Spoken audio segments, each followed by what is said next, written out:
Yeah, that's what the weatherman said it was going to be, and, well, we don't want him to win now, do we?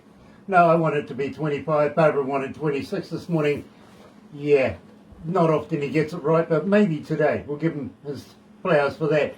It is Tuesday, November 29th, and, well, let me do this. Galaxy 107fm.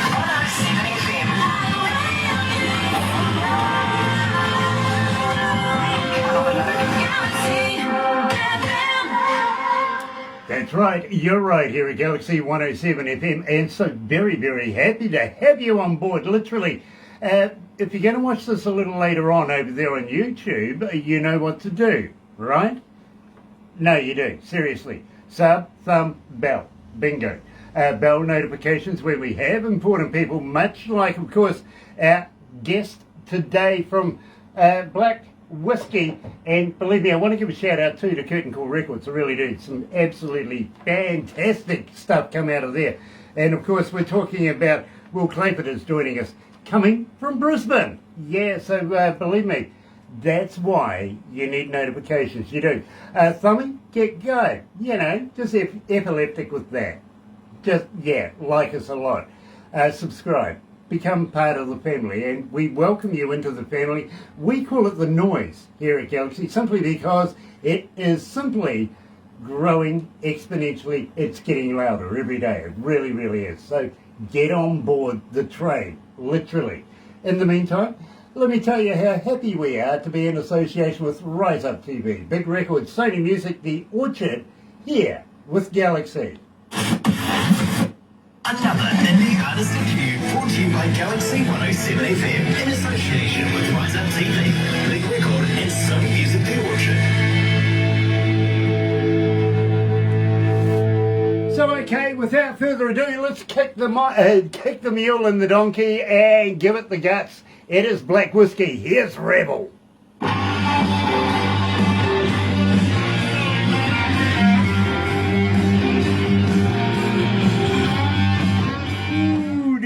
Dear. Dallas Moore and Dan Washburn. Dan Washburn, nice to have you back, Dan. It really, really is.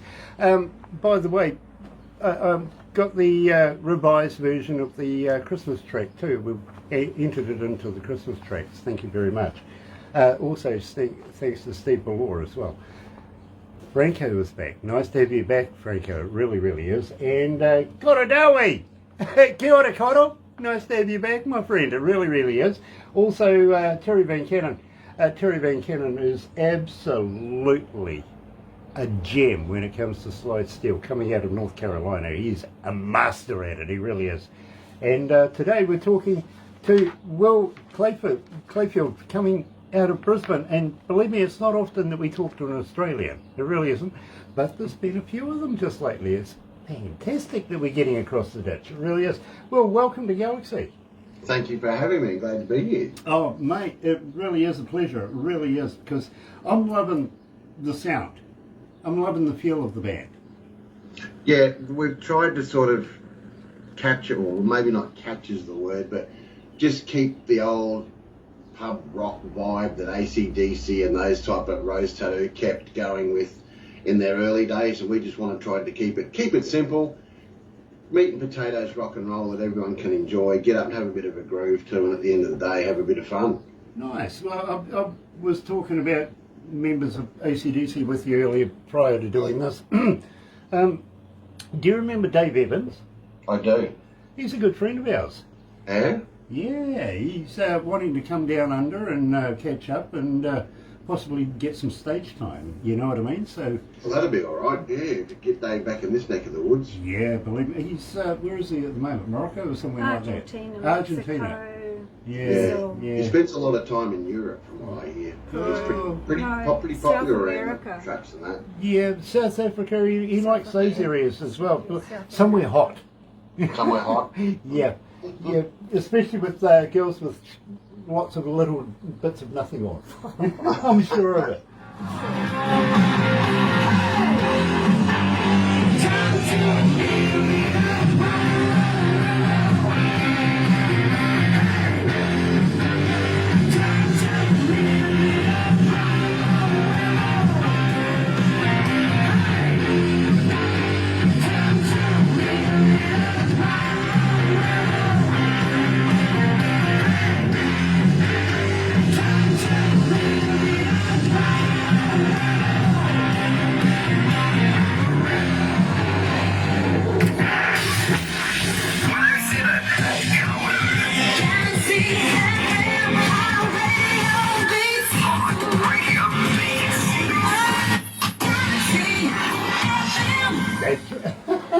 you know something? My mic's not working too well. Let's get that, yeah, one of those connections, I think.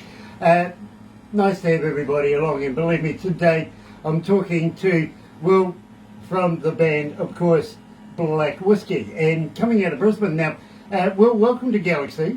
Thank you for having me. It is an absolute pleasure. Now, Will, let's kick it right in the chops straight away. Black Whiskey, where did the name come from? It's something that Alan came up with, our singer. He had a lineup a little while ago, a couple of years ago now, and I guess the whole thing sort of stemmed from what was like a bottle, like a label, like a bottle, like a Jack Danielsy type. He just thought that'd make a pretty cool logo, and he sort of worked with that and came up with AIM Black Whiskey. So there's been a few incarnations of the way the labels looked over the years and the way the font's been, but we've stuck with the name, and it seems to stick in people's memories, which is a good thing. Well, I got to be honest with you, I don't know about you, but number 7 is my favourite drop. Let's go. We might have something in common there. We might. Kerry Herrick's joining us. Nice to have you on board, Kerry. It really, really is. And Merry Christmas, Happy New Year to everybody that's watching right now. If I don't catch up with you before the festives, please stay safe. Drink, fight nice, don't drive. Literally, take a cab or an Uber. Literally, try an Uber. Now, we started off, and let's run down this. The band consists of Alan Goodluck, he's on vocals, Dan Coates, guitars. We're talking to Will Clayfield right now, he's on bass, and Mark Gronfers on drums. Now, how did you guys get together?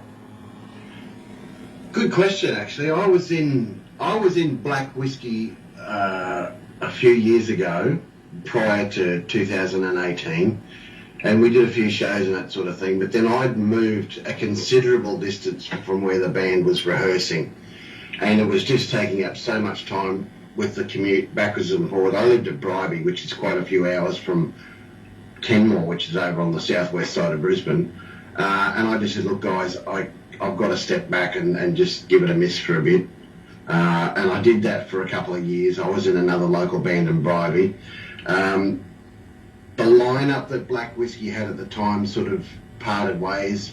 I left the band that I was in at Bribie, and I got a call from Alan like about 24 hours later, and I was like, "Ooh, okay, what's happening?" He goes, "Let's put the band, the old Blues Brothers, let's put the band back together again." So we did, and we've got the lineup that we've got now, and we've been that way ever since. I think we were together for maybe 5 weeks in 2018 rehearsing, and our first show as this lineup was opening for Striper. So we sort of jumped in the deep end, and we seem to be able to swim pretty well. Absolutely, and believe me, I'm going to talk to you about your production and who's doing all your recordings and everything first. Yeah. But I want to give a shout out, especially to Gigi from Curtain Call Records. You guys do such a great job. It is such a pleasure to be able to work with you guys. It really is. And of course, only the best gets played here at Galaxy. So take that on board, literally. Having said that, you're an Australian band, but you have an American label. You didn't want anything Australian? Well, to be quite honest, we shopped our EP and that around a bit, and like a lot of young, well, not even young bands, but a lot of up-and-coming bands find that a lot of the labels and that don't seem to want to take a punt on new music as much as they used to, say, several years ago. The industry's changed so much with streaming and internet and downloads, and physical copies unfortunately seem to be a bit of a thing of the past. I love to go and buy an album. If I could buy a vinyl like every day, I would go and buy a record. But CD's the next option. But when we went on online and looked at a few labels, there was a label from France that was interested, but at the time they only wanted to do an album deal, and we only had an EP cut. So we thought, well, we'll see what they think of when the album comes out. I got a friend in America that was in a band called 4 x Fate, which was basically made up of members of ex-Fraley's Comet. And Pat said, get in touch with this label that he's with and just shop them your wares. And that's what we did. They took us on board. They liked it. We got contracts sent out. We signed the contracts, and we're signed to Curtain Call Records in Florida. Now, a young lady coming out of Blaine in Washington State, her name is Tracy, she's asking, well, how do we get hold of you as a fan? Are you on Facebook? Are you on Twitter? Are you on Instagram? Are you a talker? But more importantly, well, do you respond? We do respond, actually. We're pretty active. We are on all of those platforms. I think we are on Facebook. There's definitely a Facebook page. There's the personal profiles of each band member. We have a dedicated, an actual official website.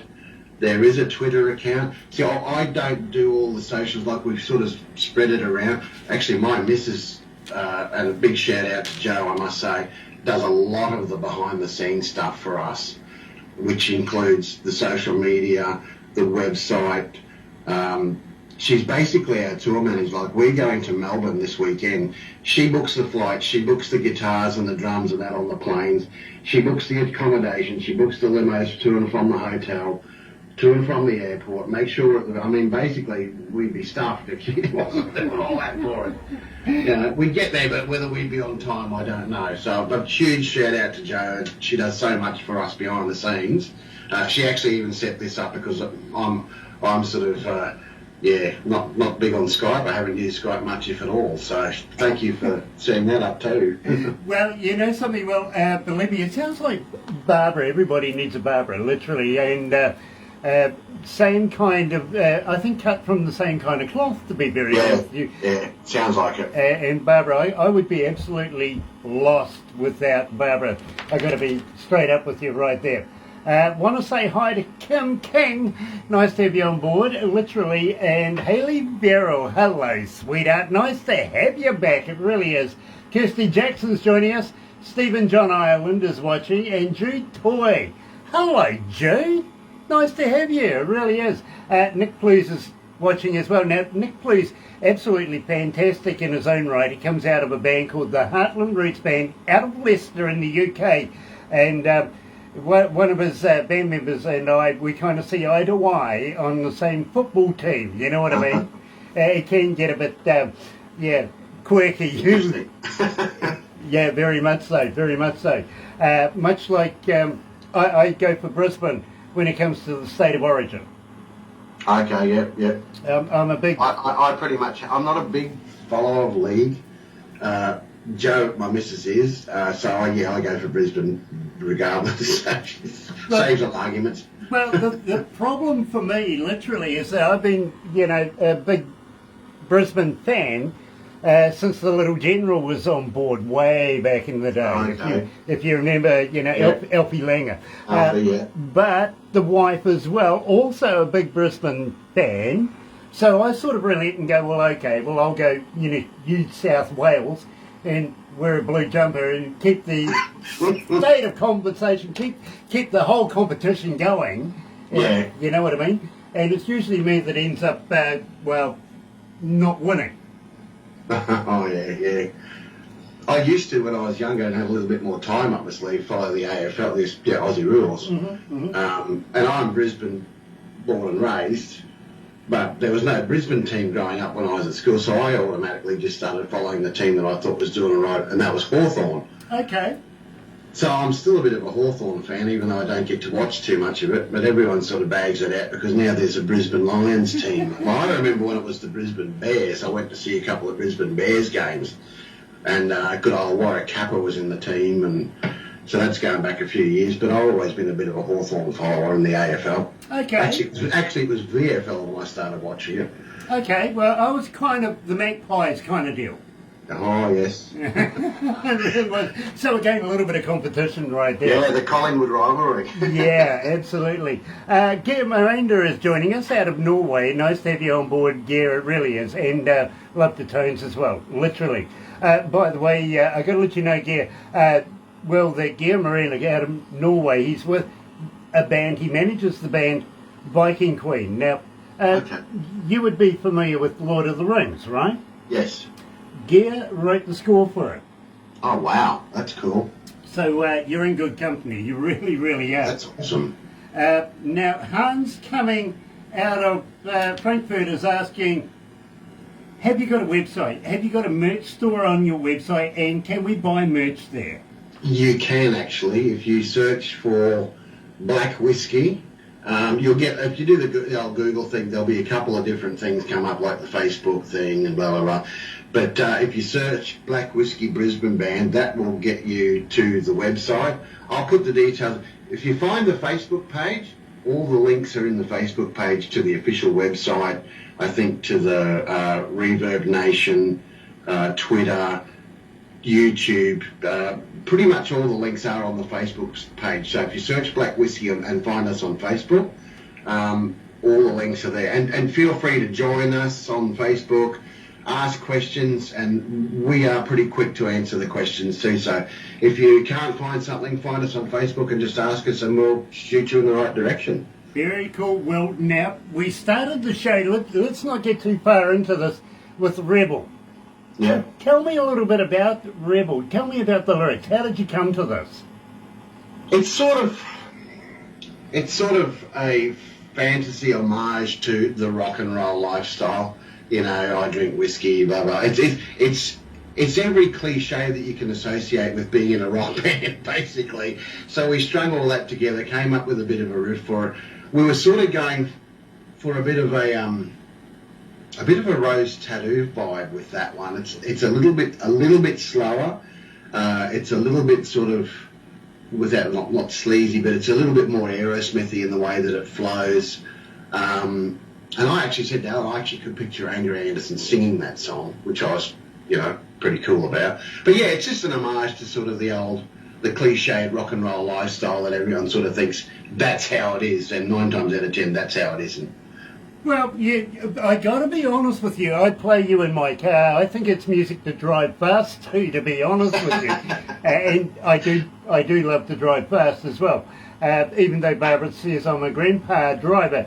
Yes, on public roads, but you get me off-road, and believe me, we're in between 3 major cities in a little town that is surrounded by forestry, literally, and I know where the fire breaks and the keys to the fire breaks are, so I go a little wild, you know what I mean? And I got a kick-ass stereo in my car as well, so believe me. But if you're going to do homages, well, I think you've done one to one of my favourite subjects, Dirty Girls. Tell me about this.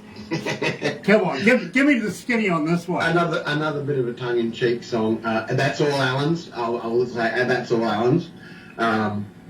He just sort of got a few ideas in his head, and it was very cliche as well. Nothing against the fairer sex at all, by any means, but it's a bit of a tongue-in-cheek song. And to be quite honest, it's a real popular song live.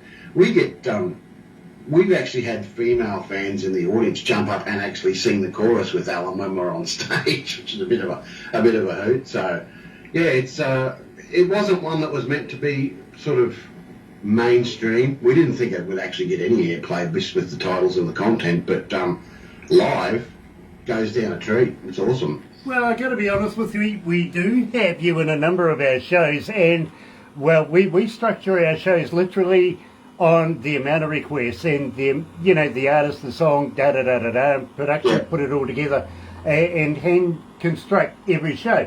So believe me, Dirty Girls is right up there. It's getting asked for. It really, really is. So that's awesome. That's great. Without further ado, right here at Galaxy, here is Black Whiskey and Dirty Girls.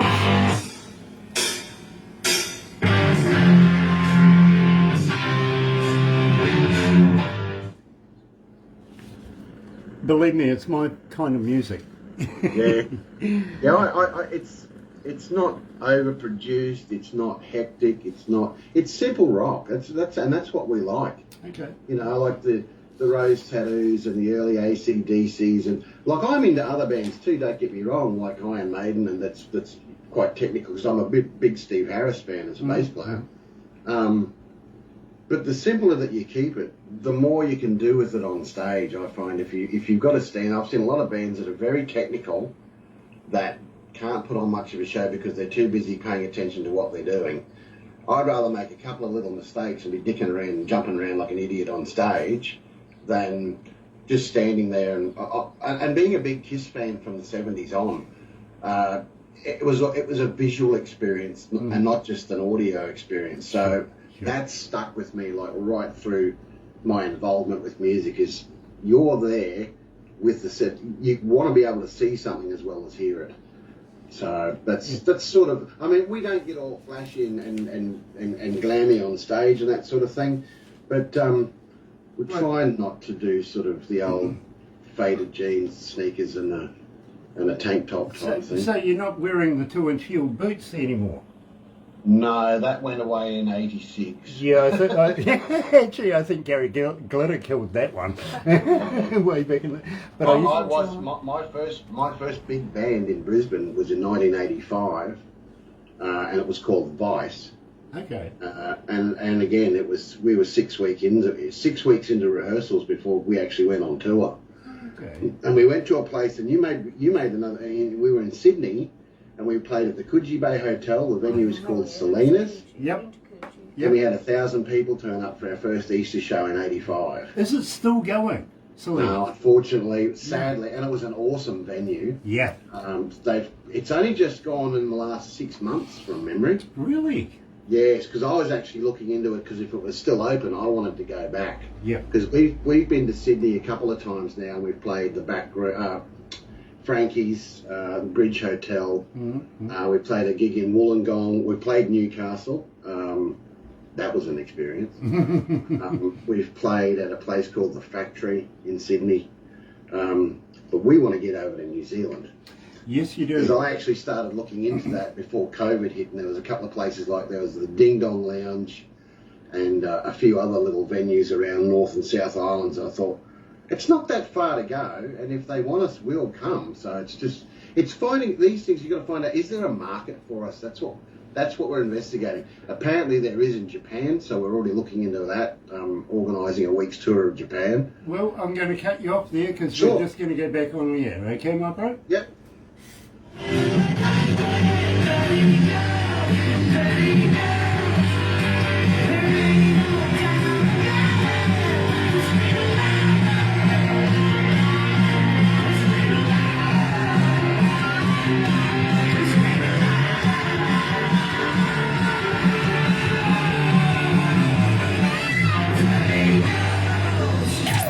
Galaxy.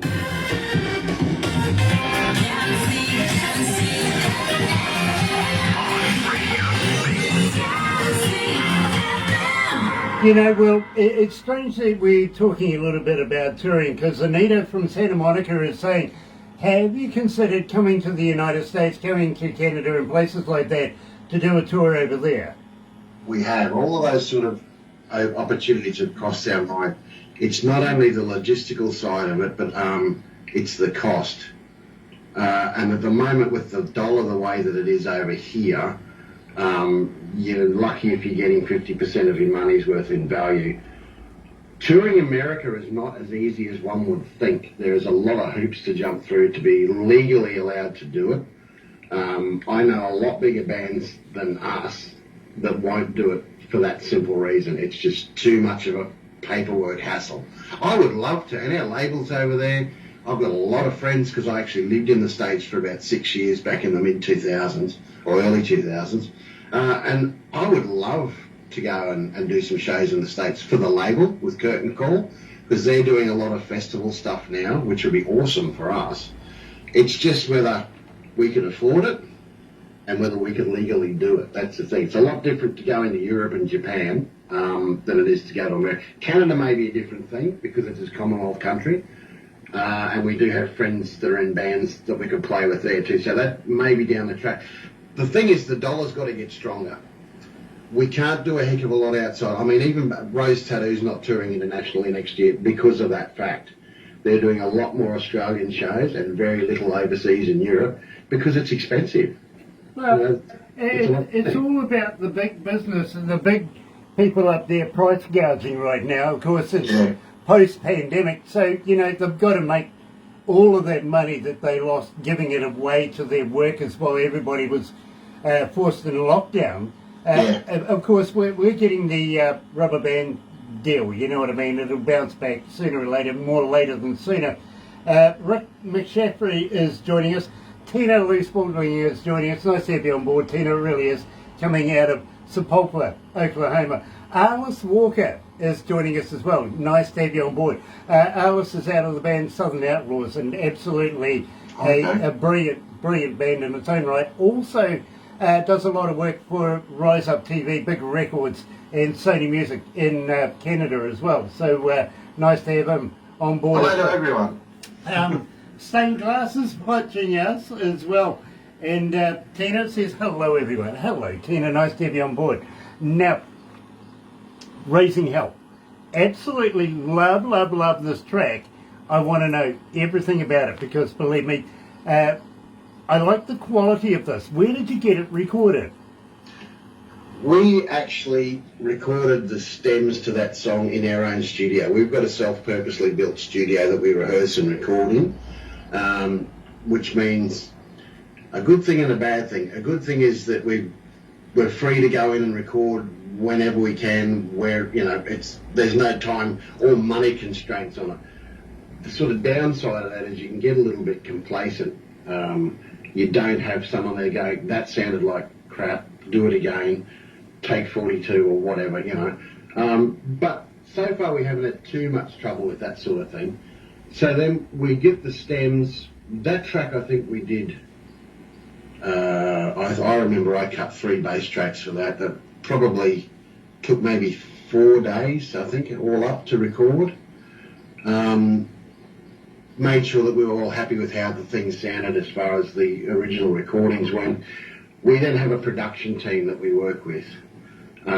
Michael James out of San Francisco with Alternator Records. I wouldn't say stumbled across Michael, but I put the feelers out to a few different, I contacted people like Bob Ezra and Eddie Kramer and that sort of thing. And then everyone sort of said, have a look at Michael's stuff. Michael is a brilliant producer. He's sort of our Bob Ezra. He'll suggest things to make the track richer or more ambient or add atmospherics to it just to tie in the entire theme of the song. So we go to Michael with our track. We'll do a live mix via like Facebook. He'll send me the track, we'll listen to it live, tweak it here, a bit more bass, vocals up in the mix. He'll redo it live while I'm with him online, send it back, and then when we're all happy with it, the guys get to listen to the track unmastered. Once we're happy with the track to be mastered, it then goes to Dave Donnelly from DNA Mastering in Los Angeles. Dave is a Grammy Award-winning masterer and an engineer. He's a brilliant guy, lovely guy to work with too, and he really surprisingly really likes working with us, which is a good thing. He does bands like Aerosmith, Motley Crue, L7, huge list. He's just done, I think it's the 35th anniversary re-release of Alan Parsons' Eye in the Sky. Got a Grammy for that. He's one of the coordinators of the Grammy show. Great team that we've got, really easy going, and he'll have that mastered and back to us in 24 hours. And then it goes out to curtain call, and then we'll organise a release for it. So, that's absolutely fantastic. I love the whole process of that. I really do. Got to let you know, a friend of ours is also a Grammy selector. His name is Thornell Jones Jr. You never know, they might know each other. they probably do. Yeah. I'd say it's a very sort of, it's like a few of the producers that I'd mentioned, Michael knows. And just a funny side story to that. We got another track recorded, and we thought, this is before we went back to Michael to do the entire album. And the band as a collective, we sent a track off to Kevin Shirley, who everyone knows is he's a producer for Joe Bonamassa, Jimmy Barnes, he's Iron Maiden's man. So he had 3 cracks at it. We weren't happy with it, and I sacked him as a producer. And we went back to Michael, and we've been happy ever since. I'd stay unless something unforeseen happens. We'll stick with the same production team that we've had so much success with. Ricky Ray Heinzman is joining us as well.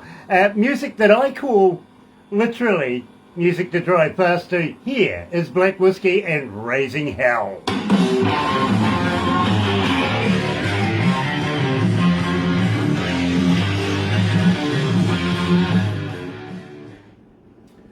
I was brought up on this kind of music, my bro. That's I actually was too, very much so. Like this, to be quite honest, Joe and I, this is where I got COVID from. They have a cruise that goes out of Sydney every 12 months called Rock the Boat. okay. And the artists, last year was the Angels, Chocolate Starfish. The Angels. I used Sweet. to know them when they were in college. Yeah, and the headline act that I got to know quite was Susie Quattro. Well, Susie was on it again this year, and lo and behold, we bumped into each other and we sort of rekindled our friendship. If you haven't seen them, or if they get over to New Zealand at any point, go and see a band called Chocolate Starfish live. Okay. They are incredible entertainers. Adam Thompson, the front man, beautiful human being and an incredibly talented front man and singer. They're actually going out on tour next year again to do. They're doing an homage to the Bat Out of Hell album, Meatloaf. Right. So they do it from start to finish, the entire album, and then they'll put a few of their songs in it. They did the same thing with Bohemian Rhapsody soundtrack. So it was all Queens, and it was brilliant, absolutely brilliant. But yeah, unfortunately, that's where I picked up the dreaded C virus. Was on myself and 400 other people. Yeah.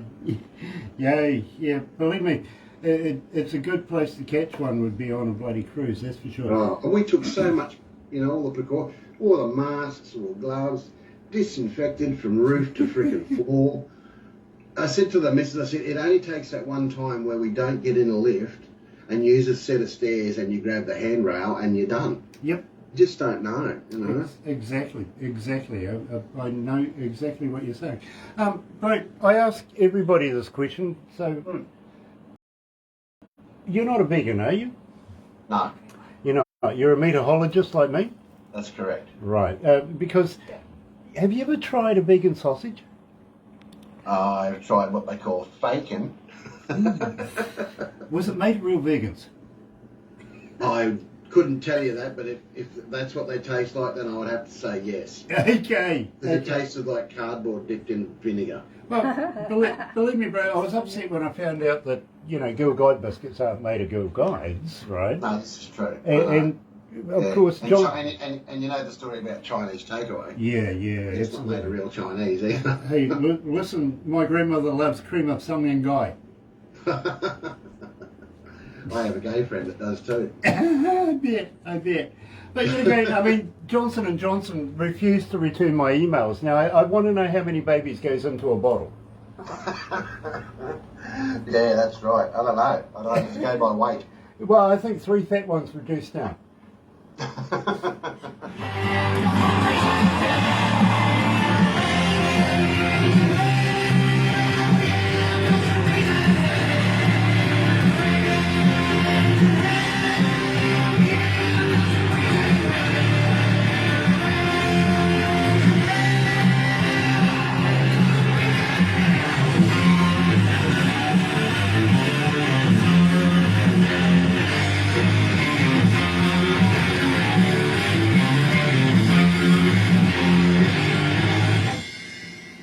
I remember the days of long hair and doing all of that. I really, really do. Let's get this in.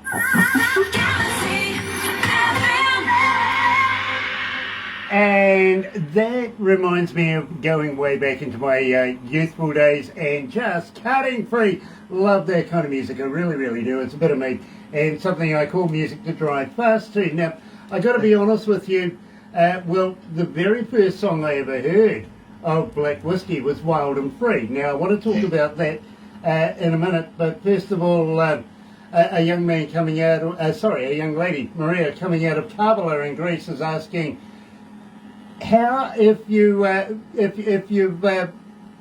come out the other side of COVID, the pandemic itself, I know everybody was sort of, writing more and recording more, and of course you weren't doing any stage stuff like that. So at the other end of that, was there a silver lining? Have you got a new album out of the whole deal? We did. We got some extra tracks written. There was a period there with the lockdowns. I think it had to be 5 or 6 weeks that we actually couldn't even get in the same room with each other. It may have been longer actually, but Dan I was doing some twiddling around. Alan was writing some lyrics, and we came up with the rest of the album. We got leftover tracks, which is a good thing. It's always good to have leftover tracks for something that might come down the road. Live wise, there was like a period of like you could do nothing for a massive amount of time because of the lockdown, and then there was almost a 2 or 3 week period where the government went, okay, we're going to let you have like a X amount of people in a venue. There's got to be the social distancing. You can't dance. So they went with that for a couple of weeks. We did a show in there. We sold that show out. Then all of a sudden, back in lockdown. And then when that lockdown finished, we put on another 2 shows and sold both of those 2 shows out. And they were shows that we promoted and put on ourselves. So that was a silver lining, that people still wanted to get out. And obviously with the amount of time people spent, locked inside 4 walls, basically, just to get out. But there was a lot of apprehension in people too with ticket purchases. It was like, if I buy a ticket now to a show that's on in 2 weeks' time, is that show still going to go ahead? And there's still that sort of, bit of hesitation there. A lot of on-the-night sales and a lot of 24-hour prior sales for tickets and that sort of thing. So people are still very wary as to whether, it's settled down a bit now. But, back when it first sort of opened up again, we were thinking, God, we've only sold half a dozen tickets and that, but on the night, bang, they all went. So people just were waiting till the last minute to see if shows were going to go ahead. The downside of that was certain venues that had reopened were putting huge, fees, basically, on the use of their venues. They were charging bands ridiculous amounts of money for the sort of venue that it was, and size-wise. And there were to be like ticket sale number guarantees, 24. Like they could go 48 hours prior to your show, and if you hadn't sold X amount of tickets, they'll pull it, and they'll put something else on, like a dance or So, which was very unfair to bands, especially coming out of the pandemic where people were still so, I don't know, a bit apprehensive. Don't know if we'll go to that, and then on the night, okay, let's go because it's still on. They weren't giving you that sort of reprieve to wait and see if people were buying tickets actually on the night. We found that people did that a lot. Yep. Just to get out and about. Absolutely. I fully understand where you're coming from, Will. But at the same time, when the pandemic was on, and believe me, I could never get really enthusiastic about this, I like to go to concerts. I'm an engineer myself. I like either being a part of it or going to see it. You know what I mean? And I just can't get that same feeling about getting dressed up and going to the couch to watch it on the interwebby thing, if you know what I mean. That sort of lost me. But I must say that through that pandemic area, it was a it was a silver lining for us because bands weren't doing anything, so they could talk to us, you know what I mean? Yeah, Normally a lot of them were going, oh no, look, I've got this to do, I've got that to do, I'm doing concerts, I've got to do this, I've got to do that, get back to me in 6 months' time. Believe me, when that was happening, is see you tomorrow, And, it was an absolute fantastic time because we got to meet so many new artists. And believe me, well, I got to let you know that we're in every English-speaking country around the world right now. So, and I'll give you some stats as we go through this. In the meantime, I want to say hi to Chris Andreas coming out of Vancouver. Nice to have you on board, Chris. It really, really is. And, well, you don't upset that guy. He throws knives.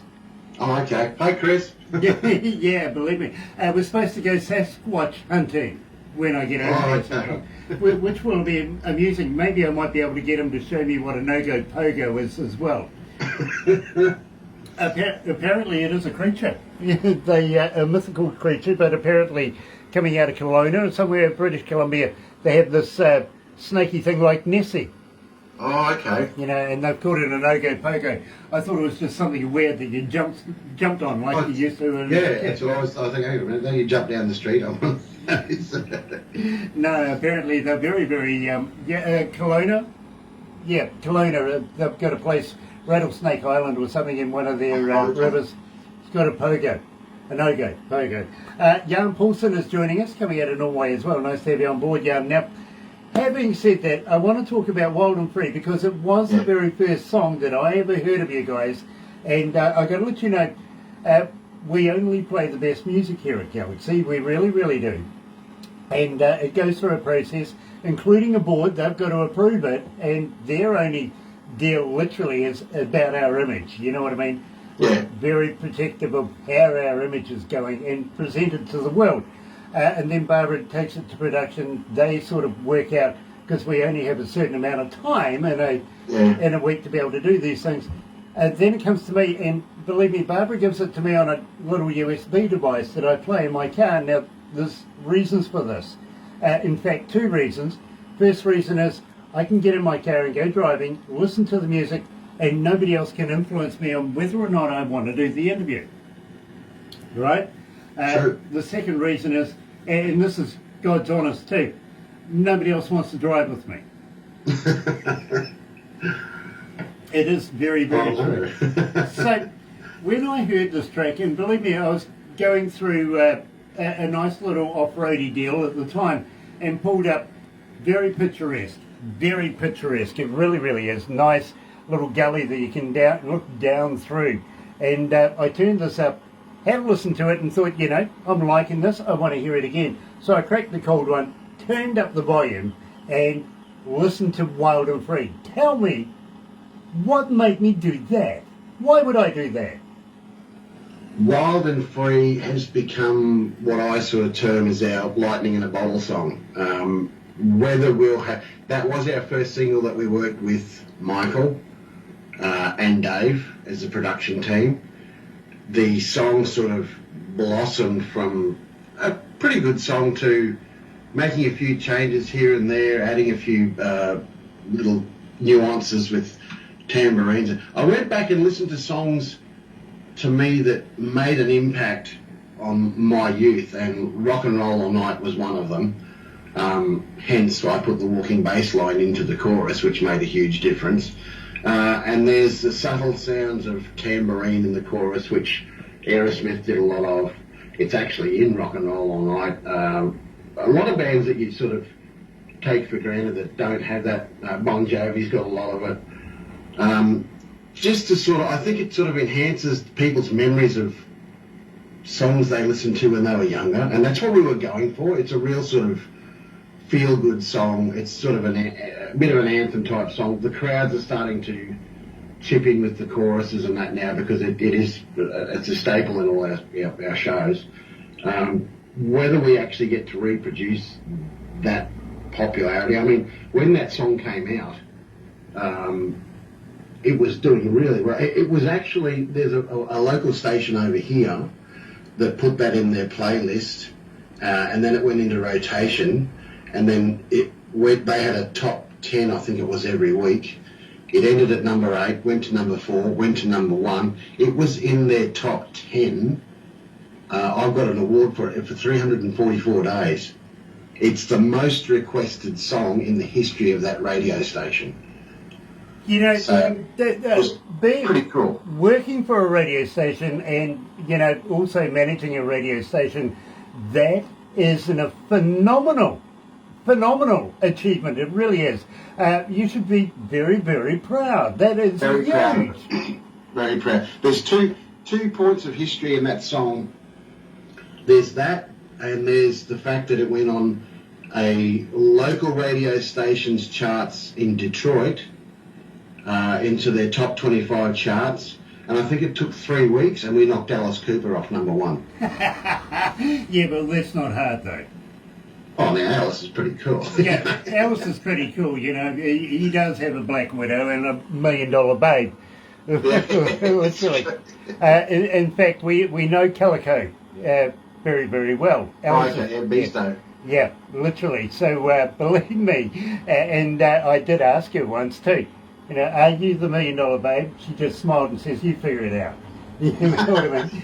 But in the meantime, back to the music here is, well, you know, something that I find absolutely fascinating. I love this track, Wild and Free. Here's Black Whiskey.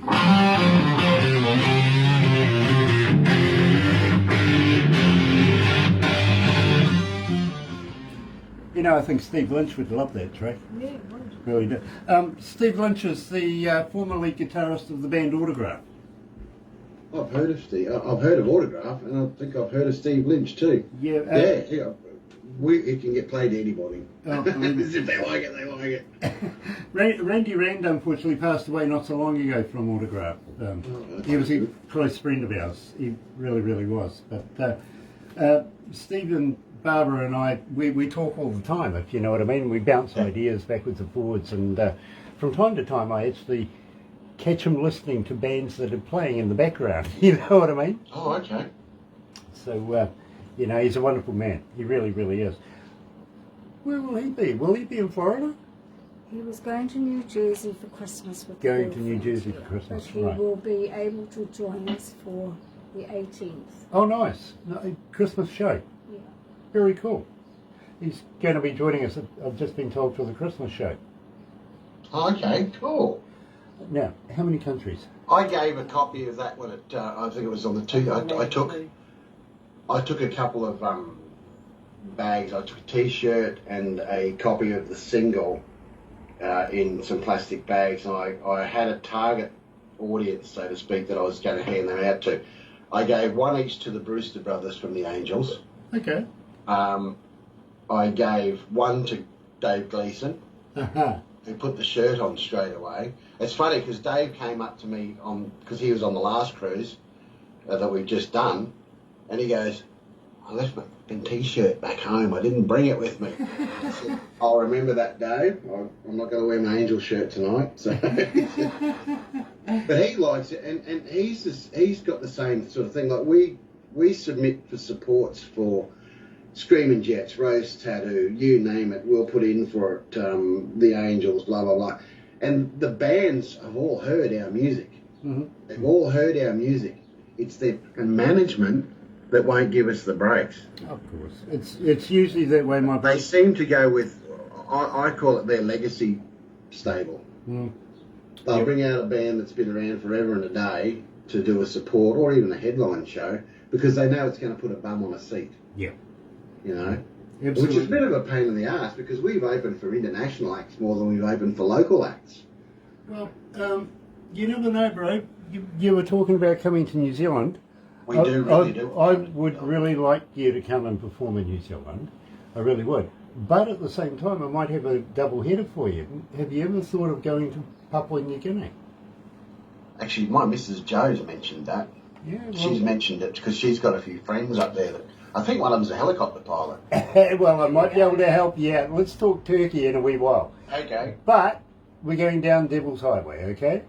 Oh, okay, yep, that's a long road. Believe me, I've been there and back.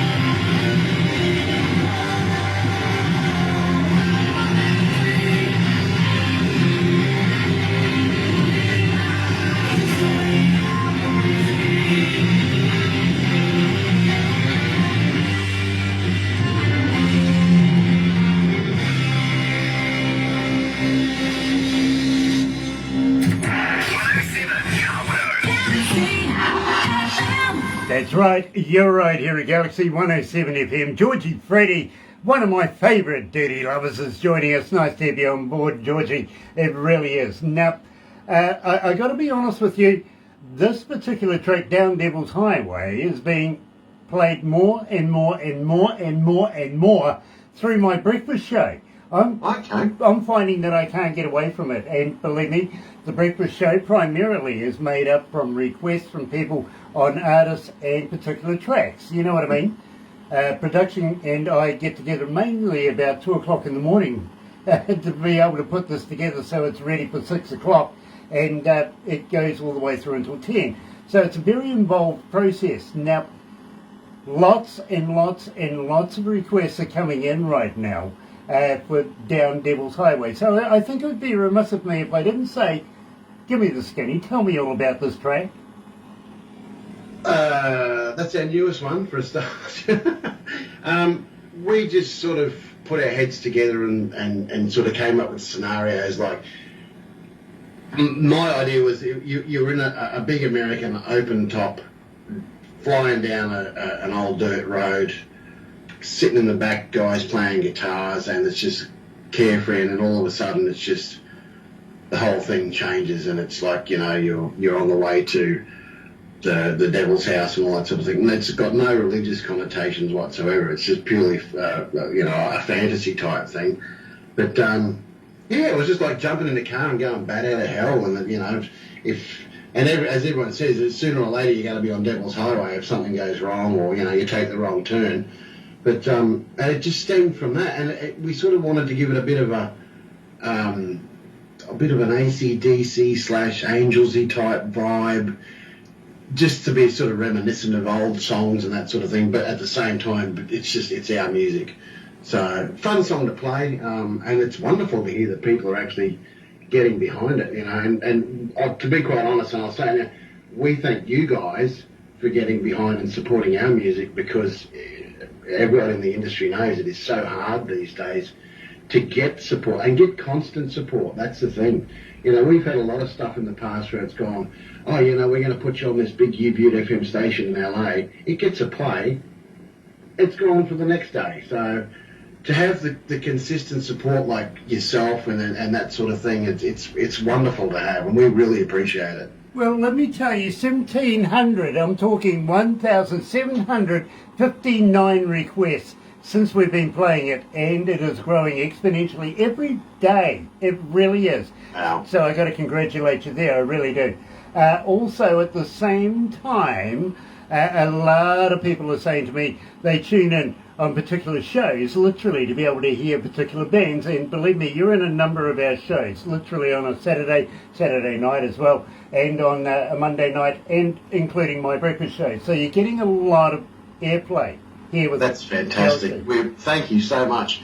And thank you to the people that are getting behind our songs, and it looks like we're doing something right, because they seem to be enjoying it, so there's more to come. Absolutely. So I'm going to ask you about that right after this. But first of all, here, of course, is Black Whiskey and Down Devil's Highway.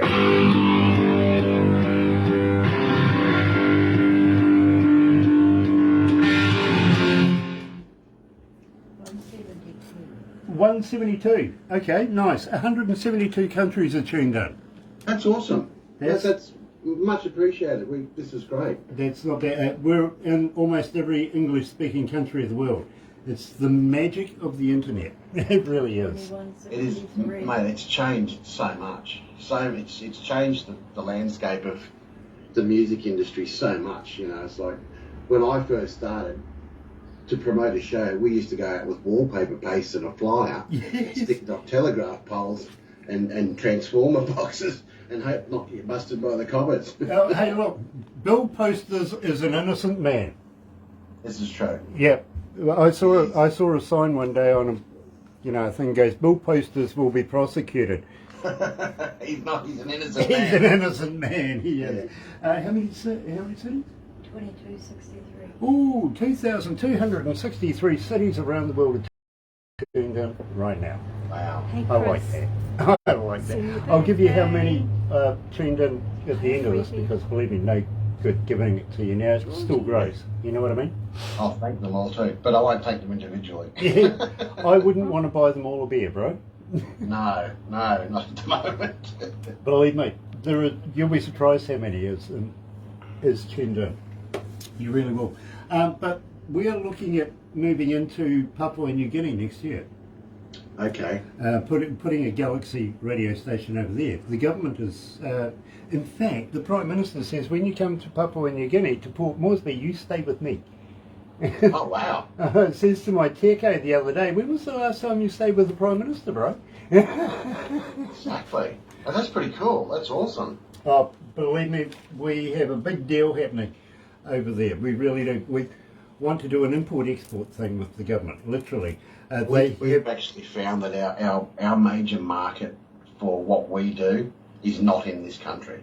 You know, that's weird, isn't it? I find that with so many bands around the world. They say, I live in Sussex, but, England doesn't want us. So they went to Australia, right? Made it big over there. Australians are saying, nobody wants us here. So you go to Germany or somewhere like that before you That's know. right. Yeah, that's the thing. Our one of our primary markets that we found is that we constantly get asked, "Are we going to go to Europe?" So there was a good chance that we were going to go and spend a week in France. We were actually invited to play. I thought it would be a bit of a hoot. There's an Aussie-themed pub in Nice that wants us to go over, that we're going to pay us €300 per band member per show, Nice. provide food and accommodation for a week's worth of gigs. Nice. All nice. we had to do was get there. So, yeah, we might be going to France and Okay. checking that out at some point. I'm going to have to butt in right there, but we're going to round it up right now. Yep, cool. But thank you, Will. It has been a pleasure That's meeting you, fine, sir. you know.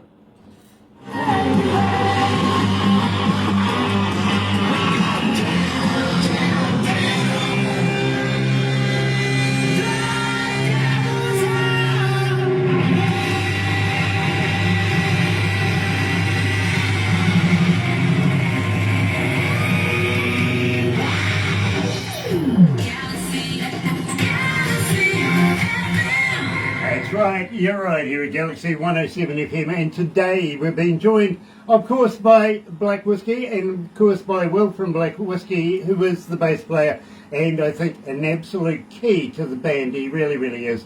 Now, having said that, we are going to have to wrap it up right now, but I do have one more question for you. You did say that you had a merch store. We do have a merch store. How would you like It's How would you like to send me a T-shirt, bro? Let me promote you while I'm doing these interviews. Now, let me explain this. We've had so many artists that say, you know, Grant, while you're doing your interviews, I'm actually on the interwebby thing to find out who you're wearing today. You know what I mean? It's a subliminal thing. It doesn't mean to say I go out of my way to show people, but believe me, it works. It really does. And it does. you never know. You might sell a koozie, you might sell a guitar pick, and maybe a shirt or a cap as well. Yeah. All right. Send me the address and send me your shirt sizes, and we'll get a couple out to you. I tell you what, I'll get Barbara onto that. Absolutely. You know the deal. She's Yep. priceless to me, literally. Well, I have so got to say thank you so much for joining us. Would you mind if, I'm like the dirty old man over the fence. I'm going to keep an eye on your career from now on. Do you mind?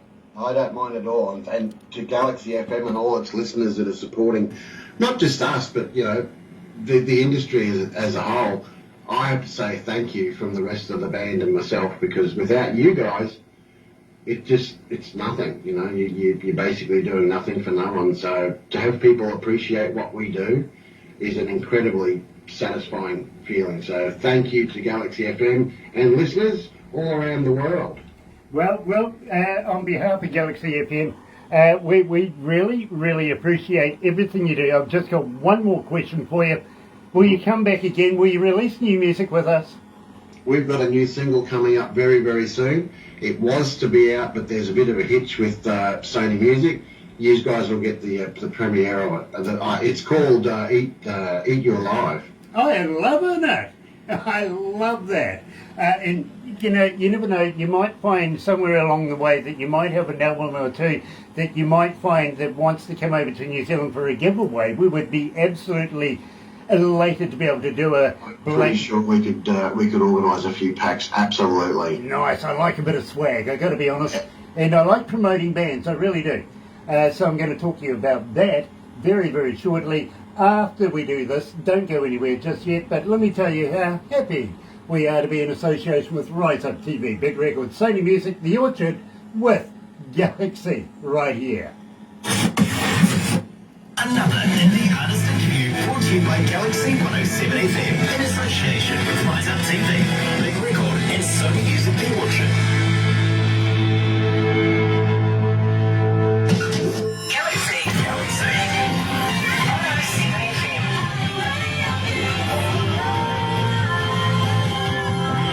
FM.